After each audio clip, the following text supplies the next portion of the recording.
ایک دن ایک غریب آدمی نبی اکرم صلی اللہ علیہ وسلم کے پاس انگور کا گچھا بطور تحفہ لے کر آیا۔ وہ بہت خوش تھا کہ وہ پیغمبر صلی اللہ علیہ وسلم کے لیے کچھ پیش کر سکتا ہے۔ اس نے انگور پیغمبر صلی اللہ علیہ وسلم کے پاس رکھے اور کہا، اے اللہ کے نبی، براہ کرم یہ چھوٹا سا تحفہ میری طرف سے قبول فرمائیں۔ وہ ایک غریب آدمی تھا جو زیادہ نہیں دے سکتا تھا۔ اس کا چہرہ خوشی سے چمک رہا تھا جب اس نے اپنا چھوٹا سا تحفہ پیش کیا۔ یہ واضح تھا کہ وہ نبی صلی اللہ علیہ وسلم سے بہت محبت کرتا تھا۔ نبی صلی اللہ علیہ وسلم نے اس کا شکر ادا کیا۔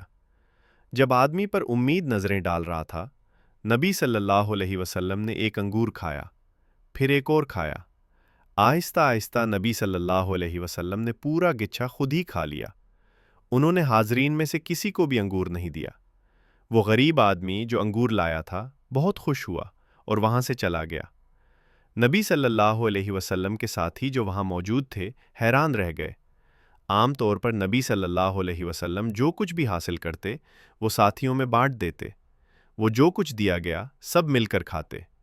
عام طور پر نبی صلی اللہ علیہ وسلم پہلے کھاتے، اس شخص کے احترام میں جس نے تحفہ دیا تھا، لیکن پھر بھی دوسروں کو پیش کرتے۔ لیکن اس بار مختلف تھا۔ بغیر کسی کو دیے نبی صلی اللہ علیہ وسلم نے سارا گچھا خود کھا لیا۔